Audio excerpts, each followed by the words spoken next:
And we are live. I love live shows. Super Soul Sunday. If you're joining us, it's been a beautiful day, beautiful weather, and I'm so thankful. Thankful for the guests that I get to have on the show, every Sunday or every time I get to interview people.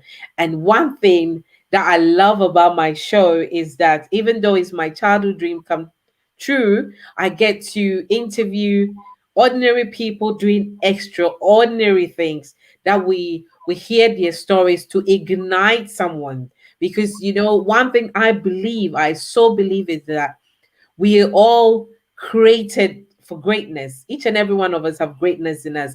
And so sharing our story would ignite somebody to get up and be the person that they've been created to be. And today, I am super proud to have an amazing gentleman who is doing awesomely well in what he does. He's a father, he's a boxer, he's an entrepreneur, he's an engineer, and I'm thankful that he's here. Welcome, King. Oh, hail the King, Doku. Thank How are you. you? I'm okay. Thank you. Thank you for having me. God bless Thank you you. so much for giving up your Sunday evenings. And, thank you to the Queen for allowing me to come into your space Yes. this evening. So tell the world who King Doku is. Okay. My name is Emmanuel Doku, and King Doku is my stage name. My stage name as a boxer. So that's what I go by. And yes, I'm a boxer, also engineer, entrepreneur, and yeah. So I'm a father. I'm a husband. And yeah, Yeah, I like when it came to the boxer bit, your voice went up. I'm a boxer. so yes, today we're talking about father. We're continuing our conversation on fatherhood. And last Sunday we celebrated Father's Day. yeah, And in the week when we did speak, you told me, there was no like a father figure in yeah, your life. So tell me what happened all the way back home in Ghana. yeah. Okay, so I was brought up in Ghana, and growing up, I was raised by my grandma. We all live in like in a compound. My cousins, my aunties. It was beautiful. It was beautiful. All of us living together. My dad also was there, but my dad it was a alcoholic, so we don't really get to see much of him. Growing up, and yeah, at the age of nearly 9, I came to the UK. Mm. Leaving everybody behind, my siblings, leaving everybody behind, and I came to the UK to join my mom. To join your mom. Yeah, I love it back home, as well. I didn't get to live in a compound house, but I know that, people sit and share food, or you yeah, know yeah, yeah. you see everybody gathered, and the dogs are there, you see the chickens and the goats and everything. And Beautiful. It's just we when you come to this side of the world and yeah, you come out in the day, you don't see you don't even see your neighbor sometimes. yeah, And I'm like, wow. yeah, Or when I drive past the big estate houses, I'm like, if that this was in Ghana, you would see mhm, everybody out, yeah, yeah, kids yeah, playing football, and yeah. and you said your dad was an alcoholic, and I did mention that, so he was always consuming the local Apetition. vodka, that petition. Yeah, yeah. Where in Ghana are you from? I'm from Bubuashi. Bubuashi. So you speak Yeah. Ghana. I speak Ghana. Yes. Okay, so I'm going to test my Ghana again. Uh, Okay. Teo ten. Oh, Toyo ten. Oh, yeah, that's it. Yeah, you said it well. Toyo Yeah. ten. Your turn. How are you? And then I will respond in Yoruba. Oyejoba. Yeah. Okay, fantastic. So, shout out to all my Ghana friends who refuse to teach me Ghana. I'm reading the Ghana dictionary, so I'll Yeah. teach myself. So, it, King, you came to the UK to join your mum, Mhm. and tell me, the journey of you coming here and meeting your mum. Yeah, the journey was, obviously excited because, I get to, meet my mom. Though I didn't really have much experience with my mom growing up, but it was, very exciting. And then here it is, met my mom, and it was just completely different for me. It was different world, you know, moving from Ghana, to the UK, and having to just experience a different place. The weather is different, the food is different, and but my mom was going through some really difficult challenge. She suffered from depression, and this has been going for quite a long time. So this caused many problems when it comes to her, sustaining, accommodation, for us to, live there. And she was also very, very fearful, because then, her papers, what you say, her status and face wasn't really, solid. So even when she hear like ambulance or things like that, she would go and hide. And so just growing up and seeing all that, it was very confusing for me as a child, of because we had to sleep outside a lot of times. Me and my mom was homeless, so we was sleeping in the park at times, in the lift. Many places now I drive past and I'll be like, yeah, I slept there. you know um Family members, like my auntie or my cousin, they stepped in, a lot to take me from the street, take me and my mom from the, sleeping on the street. But because of my mom's, mental health issues that she's going through, it was very difficult for, my auntie to sustain us, to keep us at the home, because, she bring many troubles and stuff like that. So, yeah, so So, social services did step in, but how did that affect your education? my education was, yeah, it was really affected, by the whole experience that I was going through, with the, you know I know she wasn't feeling well, my mom, but that physical, abuse and extra was very challenging, to um just to focus, in the education field, really. So this carried on for quite a while. I was still going to school. I would miss school a lot of times, because probably, I'm just experiencing a really bad day with my mom. And so a lot of times the teacher will ask when I do go to school, because they know these things, they know something's not right. Mm, And they'll ask the question, say, Emmanuel, what's happening? You got cut here, you got bruised there, what's going on? And then I'll give them the old excuse, I fell down the stairs or got into a fight, something like that. And so I got away with that for quite a while, saying mm, that, telling the teacher that this excuse. And it got to a point where there was so much emotion that was built inside, so much things that need to be released. So I went to school. Another day went to school, and at the end of the class, the other kids left the class, and then the teacher called me and asked me, Emmanuel, honestly, I ask you this all the time, but what's going on? Something's going on. What can I do to help or anything? So I tried to play, the same the same mm. game and excuse, but when a teacher put, her hand on me, to say, like, you can tell me, Yeah, that was it. you Burst, broke down. I just burst Wow. out crying. Everything was just coming out, and and then that's when she knew that there was something wrong, and then they need to step in. So they took me to the head teacher, and I stayed there. It was really nice. It was really lovely to me. And then after a little while, this gentleman walked in. I could never, forget his name. Now daily, he was my Mm, first social worker. Stepped in, and then they told me everything's gonna be all right. and then from there I was taken into foster care, and that's where, yeah. So this foster care parents, how tell me your experience in foster care. In foster care, because I didn't go to foster home, I went to foster care, so it was, a woman and a man, partners.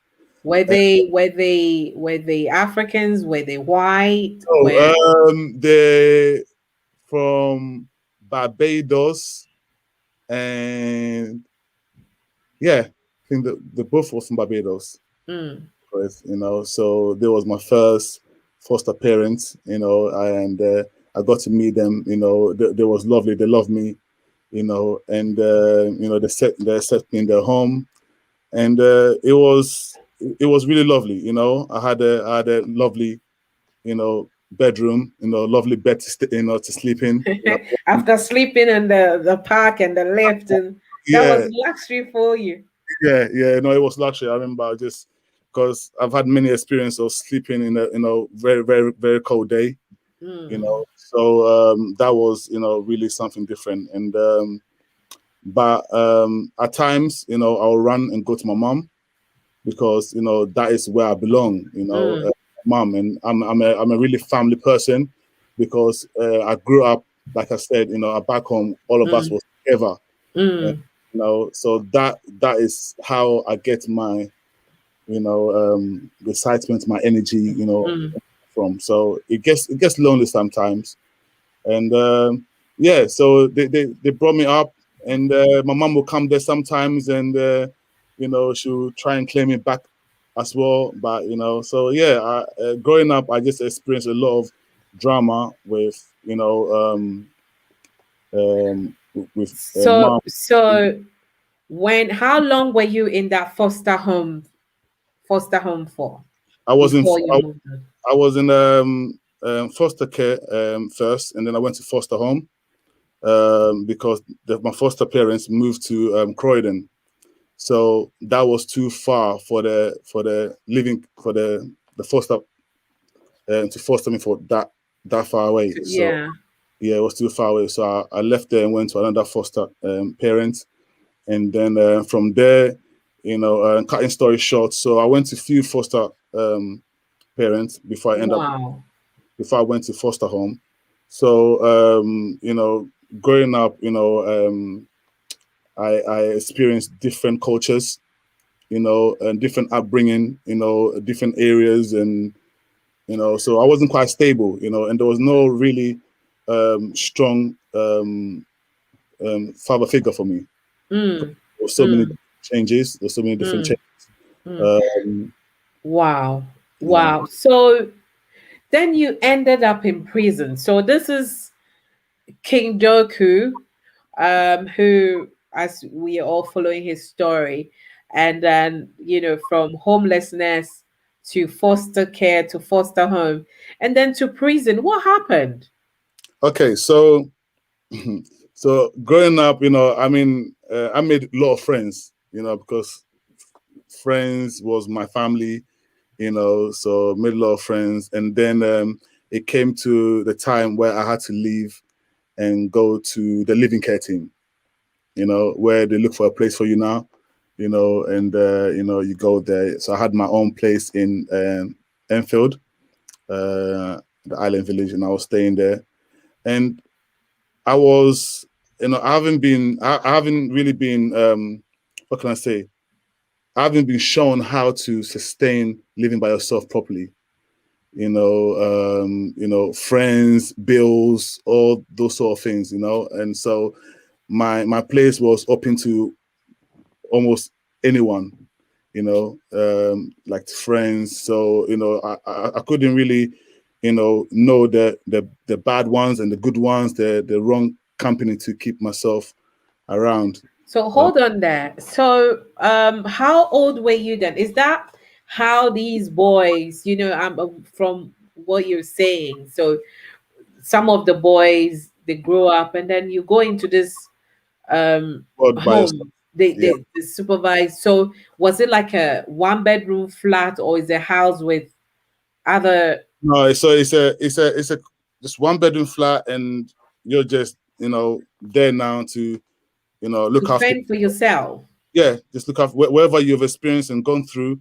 You're just there. You never had like mom or dad that say, okay, don't do this, do that, aim for this. You just you're just there to fend for, yeah, to just How look old after. were you then? How old were I you? was When I went to living care team, I was going to be 18 Oh, or so 18. you're considered an adult, so you're supposed to be responsible for yourself. For yourself. Yeah, But this is you who haven't worked, yeah, yeah, going from one yeah.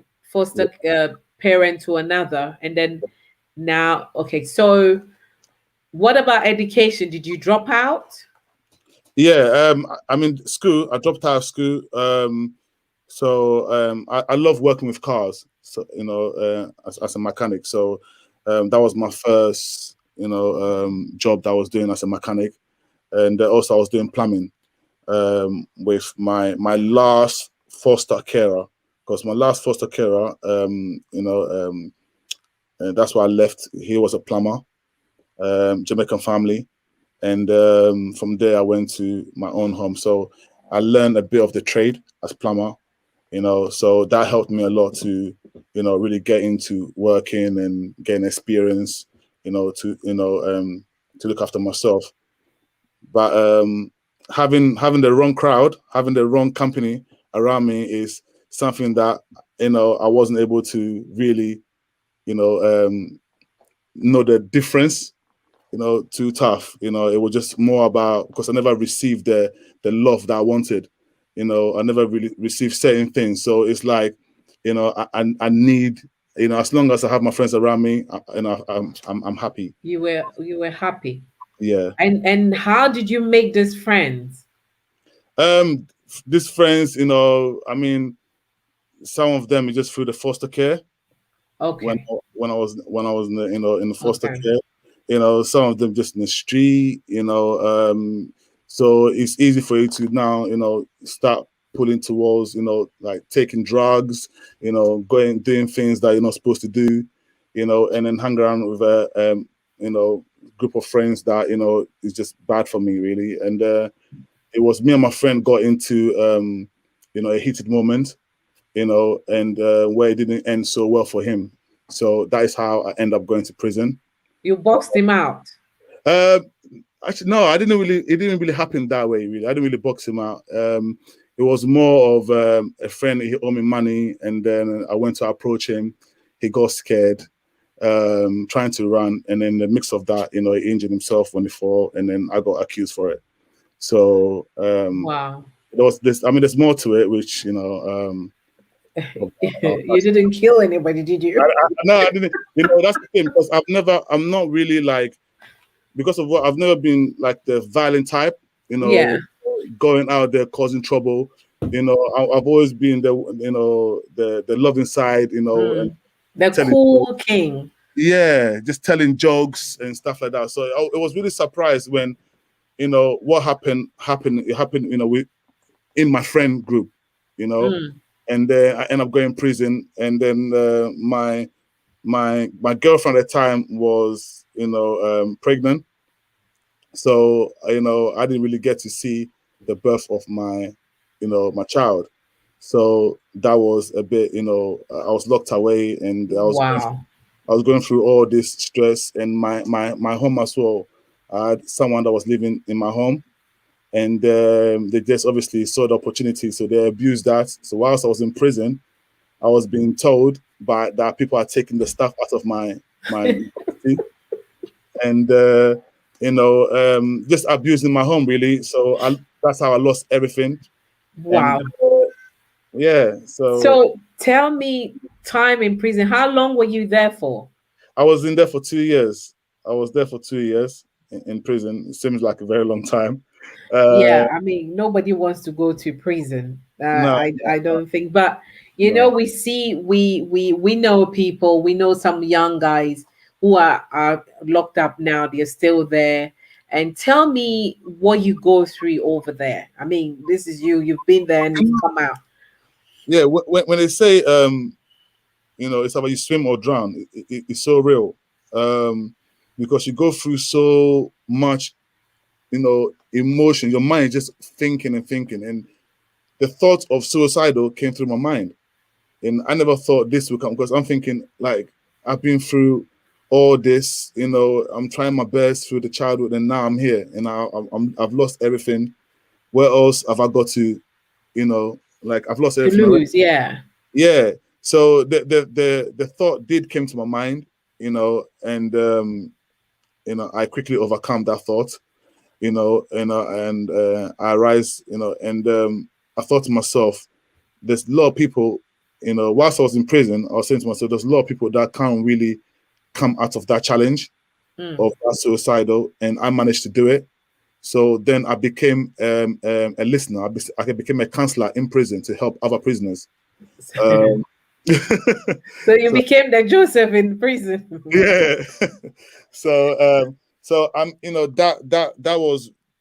that's what helped me the most throughout my time, Mm. because when I get called when I was in prison, I get called, another prisoner need my help, and then they will move me to they'll move me to a room, and then they'll bring the other prisoner that is going through all that challenge, and then we'll be talking, and then when we are sharing conversation and we're talking, the next day they will come to me and say, "Thank you so much. I was thinking about doing this to myself, but you helped me not to do that." That money can't buy that. That Mm. that Mm. that feeling, Mm. it gave me a purpose, you know, Mm. and then that purpose just carried me through my journey, and Fantastic. yeah, So if you've joined and you're watching, I'm having a conversation with Emmanuel King Doku, and Emmanuel is sharing his story. And we've talked about his homelessness to foster care and drugs, because when you're in a bad company, that's what happens. yeah, Drugs, and yeah, ended up in prison. And yeah, now he lost everything. So when you came out of prison, everything is gone. How did you build yourself up yeah. again? It, nobody should give up. Nobody should give up, because you know you will never lose everything as long as you're breathing. You know, it feels, because physical stuff you can always get it back. You can get it back times 10 and even more. So, then I thought I lost everything, but I was just, beginning to get the great stuff, you know. And I know what to do now. It's like all the life experience has been my mom, my dad has been my everything, like Mm. I've guided me. So now I know what to do. I know the wrong people not to be with. I know what I need to do to look after my family. So I carry something heavy, and I know that I've also helped people as well whilst I was inside. Even all the prison officers, a lot of them was even they came to see me off. You know, You went in there and came out a hero. yeah, yeah. Wow. And then they said they say to a lot of prisoners that, oh, we will see you soon, or you will come back here, because Oh, really? they can tell by the character. But they said with me, they know that I'm not coming back to this place, and Wow. and then I will never step in that place again. Wow. And so I had something that I can use now to really help me, and I start going to church, just to put myself in a positive mindset. Hmm. I Hold it there. Before you went to prison, were you going to church when you were in the gangs and all that? Or even from back home, did you have any godly Yeah, values yeah. I instilled mean, in you? yeah, I'm from a Christian background, but it's just you're going to church because it's just part of. Is the norm? Isn't Sunday you have to go yeah. to church. Yeah, Yeah. something you have to go for on Sunday, Monday. It wasn't, it was just more going, and then probably to meet friends and talk, but you don't Yeah. have that relationship with God, Yes. you know. Yes. So Yeah, now that you came out, you decided to start going to church, and then yeah, what happened? yeah. Start going to church, yeah, even when I was going to church, I was trying to, speak to my partner as well, because my daughter's here, and then that I'm on this positive mindset, and she tried best to also follow me as well, but me and her just wasn't balancing anymore, Mm. because of the person I've become and how I want to, lead my life. So we tried, but it just wasn't working. Now we're good friends. I'm not with her no more. That's Mm. my daughter Tia. You Yeah. know, and yeah. So I was living in Potter's Bar, and then I was in Bournemouth, and then in Bournemouth that's when we split up, and then we split up, and then I had nothing, but it wasn't working again, and I had to make a decision to just leave. But if Yeah. I leave, where am I going to go? Because Back to homeless. back to homeless again. Yeah, so that was a bit of a backflash. So, but I had faith. Yes. I had faith. The difference is then, I didn't, know what's going on. I was so young. But now I'm an adult. I had faith. So when the time came, I called my friend. He came in the van. I took what I had, and I was driving as well. So I was in my car, and and at that time it wasn't too long. Now my brothers have come, you know. Mm. So now I have my siblings as well, So that was really, really exciting. It was really good to have them around. And so when I was sleeping in the car again, I slept in the car again, and then it was only for, a couple of days, and then my auntie took me in, looked after me until I got my own place, and then I managed to get my own place in Welling Garden City, and so when I was in Welling Garden City, I kept with my relationship with God, praying, having faith, and my cousin called me. My older cousin called me, and it was like, I want you to come to this church with me in Bedford. There's this woman there. He said, this woman looks like you. That's what he said. This woman, somehow, this woman reminds me of you. This woman. Uh, but the way he was talking, I felt it. When because Yeah. things happen in the spiritual before it happens in the physical. Mm. So when he was saying that, I felt it, and I was like, I'm going, because I was living all the way in Welling Garden City, but we went all the way to Bedford to the church, and that is where I met my wife. You know, so I met my. Emmanuel, you were going to see God or you were going to look for a wife? I'll be honest with you, it was a bit of both, because it was Oh, because I that is fantastic. because That is fantastic. I already had my church that I was going to when I was in Yes. the city, and then so when he mentioned that as well, I know one, there's no better place to find a good woman that is also Than in the house of God. the house of God. Fantastic. So I followed that, and then I met my wife, and then and when I saw, I'm not going to go too much into that. Yes. Yeah, and I will talk, and we'll go to different Yeah. directions. But yeah, so I met her, and then when she saw me, I felt a bit shy. I was about to walk away, and then she stopped me, and then she started talking, and then yeah, and then now we're married, and then we got a little girl, Maya, and and then yeah, obviously. Wow. Shout out to your queen, Andrea. I know it's an amazing story, going to the house of God, and it's like your Rebecca and Isaac, going to the house of going to the well, but your one was going to the house of God, and Into the house of I'm God. thankful for you too, and the beautiful family that you have. So when because of what you went through, most people are not able to heal, Mm, and they bring, all that into the marriage. This is you with all that you had faith, mm. and you decided to serve God. But how was marriage like? You know. I mean, marriage was, for me, it wasn't. I mean, you picture it differently until you're in. You know, Yeah. what you're about to experience is actually what's going to make it more mature and become a father. You know, and it's like sometimes we ask God for something, but God will not give us what we want. He always Mm, give us what we need. mm, And that what I needed before, I didn't see it, so it became a challenge because I want this and I want that.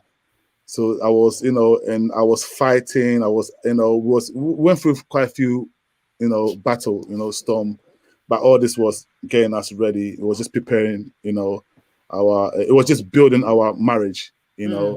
and it was challenging because sometimes as well, my old experience, will come, will sneak in. Surface, yes. Yeah, and I had fear as well, because I've lost so many things, and Mm, I've and loved ones I've left, and I've gone to friends. So yeah. this fear also was there very strong, and it was just destroying things. And this is what actually the main reason why I went to boxing, Yeah. because there was certain battle that I need to fight within myself. There was certain fear that I just need to get rid of, Deal with. Yeah. just deal with. And because I received so much, you know, um, with my mom, so I was sometimes I was afraid of fast movements, Yeah. around same thing, something that I have to actually deal with. Yeah. So I went to boxing to actually tackle that, and Wow. and it's helped me a lot. In the ring, I wasn't just fighting my opponents.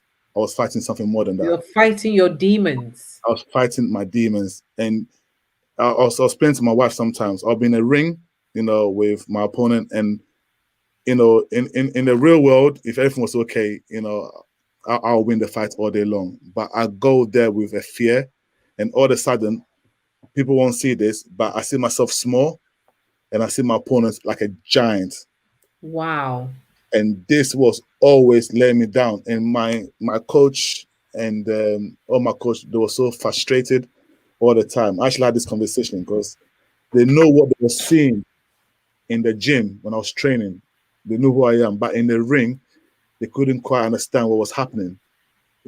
Why am I fighting like I'm looking up? And so same things wasn't making sense. But there was certain challenge that I was going through, Mm. and at one point, I'll fight, I'll lose. You know, I'll fight again, I'll lose. At a point where normally a lot of people will just give up. You know, Wow. but I've gone through so much in life, and I'm not a guy to give up. You know, I had friends also were saying, "Don't do this no more, give up," or "Don't go and fight. What's the point?" and all that. But I got myself up because they are not fighting what I'm fighting. Mm.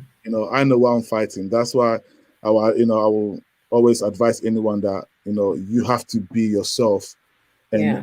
you only So did you go for counseling? Did you seek counseling? no. I haven't really seek any counseling. I would say you know my my wife, because my wife wanted to be a counselor, so she has a bit of experience counseling. Mm. You know, part my pastors. I've been. I would say yes. I've received counseling from more from my pastors side of it, not like outside professional. Professional Yeah, counseling, but yeah, like yeah. pastoral, Yes, spiritual counseling. spiritual counseling. Yeah, and I just my last fight was the time I can say I actually managed to conquer this fear. Yeah. To actually beat this challenge. And when I was walking in the ring, because at the time I wasn't feeling well as well on my fight, and I wasn't feeling when I was walking in the ring, um, I can feel that fear was trying to come back again. You know, So hold on. So this fear, was it, what was it? Were you hearing voices saying you're going to lose, or were you seeing things? Were you hallucinating? What was it that was going on in your mind that when you got in the ring, yeah. you felt that small? What was it? I think what was happening is I was doubting myself so much. because I tried to achieve so many things and it never succeed. It never succeed. So then you have the we can say the devil or the bad spirit just saying you're not gonna make it, you're not gonna do it, you're gonna get this, you're gonna get beat. So you're small. You're so all this was going through my mind. You're gonna lose because I was only experienced. I've only experienced losing. And Mm. so all that was going through my mind. So when I jump in the ring, automatically you're better than me. So Oh wow. that was what was. But and then after the fight they'll be like, oh, you really fight quite well. You Oh felt yeah. your punches are very powerful. And I'm like, you have no idea that I wasn't just fighting you. I Wow. wasn't You just see, fighting you. it's amazing how what people go through that we don't see, and sometimes we at the outside jump into conclusions, or Yeah. we see people behaving certain way and we think we know better than them. And this was a man who very, I mean, I've met you in the ring, and very tall and strong. But then this was what you were going through. I'm thankful that you're sharing, and I know that somebody might be going through similar situations and wouldn't know what to do. And I pray that this would liberate somebody today. So tell you were saying that your last fight, you made up your mind that this is it. So I what mean, changed? it was the mate because when I was going to the ring, I was send a video to you actually, and as I was walking in, I felt myself getting bigger and bigger. Yeah. And I was like, wow. And then as soon as, and my friend, before that, it wasn't like my friend said to me, that's my friend Noah, he gave me the name King Doku. And Yeah, then he said, everything you've been through, because he knows me since I was a child, yeah, like everything you've been through, the fight, you're actually a king, you're a survivor, so your name is King Doku. And then he's the one I gave him the name King. So then I took it. So yeah. as I was walking to the ring, I felt myself getting bigger and bigger and bigger. And as soon as I stepped in the ring, I knew that I was the king, you know. Wow. And they came, he had crowds. They came, they know that they got this fight. They won this fight. He trained for this fight. But yeah, I just took over the game. You took care. You were the king of the ring, and thank Yeah. you for all the tickets you sent. But I haven't mastered. Boxing is one of the sports that I don't know how your queen does it. I can't watch boxing for some reason, and but then behind the scenes we're shouting and rooting for you. But I'm very happy to hear this evening that you took charge, because it starts in the mind, isn't it? It's all up there. I mean, 80% of your winning or challenging fight starts here From the in, mind. of the mind. Because like I said, that day I wasn't well. That was the day that was actually really, really wasn't well. But my mind was Mhm. correct. My mind was right. I like that. So Your that mind was correct. my mind was correct, and that is what my body was weak. It was tired, but my mind was correct, and I won that fight. And now they're trying to prepare me again for a next fight in September. For a title shot. So for Queensbury Boxing League. So I will send you a ticket. You have to come, Nana. Okay, maybe by then I would have mastered that to come and watch. But I'm very thankful that you're sharing your story. So how is mom now? How is she? Yeah, mum is good. After this, I have to call her and speak to her. She need my help to do some few stuff. So, So but she's fine. yeah, mum is good. Mum got her own place, and a lot of people don't really understand my mum like I do. But I've been through everything. Mm, It's not really her, you know, mm, and she loves us very much. But it's just sometimes there's a distance that must be kept because there's a chain mm. I have to break to be able to stay strong to look after my family. Yes. But mom is always mom. Mom is always mom. And so, what about dad? Is he still there? Have you forgiven him? Because one of the things that throughout this month, talking about fathers, and it's, forgiving, because some of them, and we have great men, we have actors, actresses, people who've really, really had a hard time forgiving their dads because they weren't there. How about you? What is the situation at the moment? Yeah, I speak to my dad, and he doesn't really see the or get to enjoy what his boys have become, you Yeah. know, and because he doesn't really, his mind is not really there because of the drink. It's all about send me money, send me money, send me money. You So That is that. that's that.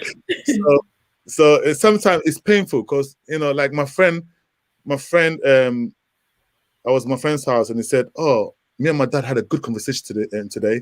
He was telling me some important things about life, and I was so excited. My eyes open, I'm like, oh, tell me what your dad said, because I want Yeah. to hear that advice. What is your dad telling you? Also share that with me. Yeah. And when I'm speaking to my dad, sometimes I can't really have that kind of you know um conversation with him. But Yeah. it's a funny man. Forgiveness. I forgave him a long time ago. But everything that I missed out when I was a child, I will tell you, yeah, I'm getting all that back. I'm experiencing all that through my child, you know. So certain things that I didn't have, Mm, and now I could provide that for her, you know, mm, and I could see the happiness, the enjoyment, things that I wish I had. So it's like mm, I'm recovering from everything, everything I mm, have, I'm recovering mm. from. She actually, A father's love, and yeah, our theme was a note to a father, or a note to dad. So if daddy is not having that wisdom conversation with you, what do you want to say? What note do you want to say to him and to fathers out there? Yes, we know that some of them, it's not their making. I mean, back home, or even wherever we find ourselves, we see that some parents become alcoholics, they become their drug addicts, and with, well, bad company, or through circumstances, they become who they are. But you now have the opportunity. What note would you put down, to tell him? for my dad. Yes. Um, if you can read it, We will I'll read it out to him. I would just say that he has beautiful grandkids, and we are doing really well.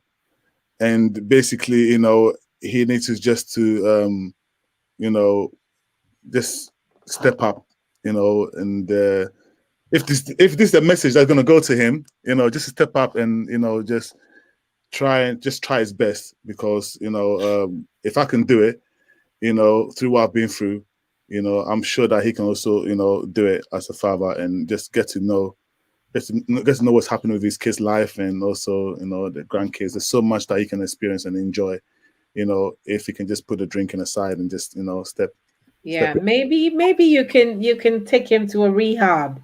Back I, home they have rehab. I have plan, I have a plan, which I'm working on because, my mom, like my mom was going through a lot of things, I managed to sort out everything for my mom, in terms of like, her papers and everything, British, you know, Hmm. passport and everything.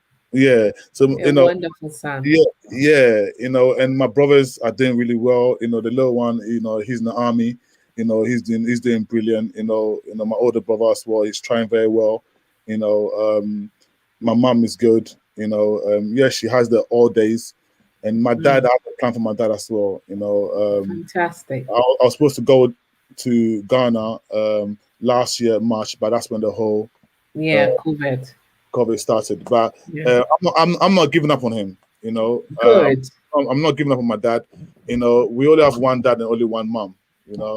And so my little girl just walked in now. I'm happy to hear that you're not giving up on him. That is all about a Yeah. note to it, that we're saying, the forgiveness and helping them to become who they are is so, so, so important. And I am so thankful and proud of you, the man that you have Thank become, you. a wonderful husband, a father, a boxer, and doing what you love to do.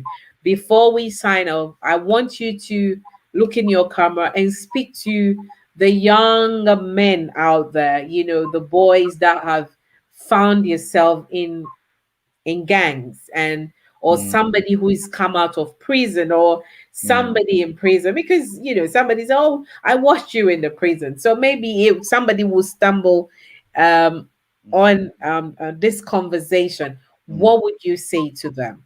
What I will say, to all the, young boys out there, young girls, is, you have to believe in yourself. You have so much that you can, do in this life, and never ever, don't give up. As long as you're, like I said, as long as you're breathing, there's so much opportunity, out there for you, that you can do. You have to follow your own path.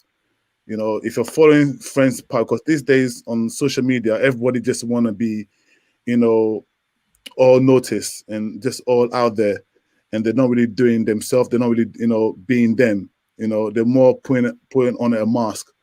You know, this will lead to a wrong path. You have to just be yourself and know your self value. My grandma said something to me. My grandma said, if you sell yourself for 1p, people will buy for 1p.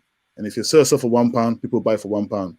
So you have to, really just know that you are worth more than your the challenges that you're going through, and just don't give up. Believe in yourself. I lost everything, but I had hope. If you don't have a father, you have father up there, so you just have to just believe in yourself and just don't give up, and you see that great things will come. Wow, Emmanuel, thank you so much. Oh, hail the king of the ring. Thank you so much. I wish you the best of the best. So, um, well, when you finish that fight in September, maybe we have a conversation again. See if we can take a trip and meet Yes, um that'll be good. Anthony Joshua. Yeah, Thank you so much. Have a wonderful evening and a fruitful week ahead, and a, yeah. a lovely, lovely sending our greetings to the family. Okay. Thank you. Thank you so much. Thank you. Thank you for having me. Thank you, You're Nana. welcome. You're welcome. Bye bye. Bye. So that was Emmanuel. You can follow him on Facebook. On his Facebook handler is Emmanuel Doku, and on IG is King Doku, and see the great things that he's doing. We all have stories. We all have something to share with the world. Be you, and be that person that God has created to be. Have a wonderful evening, or what time zone that you are in, and a fruitful week ahead. God bless, and see you next Sunday. Bye bye.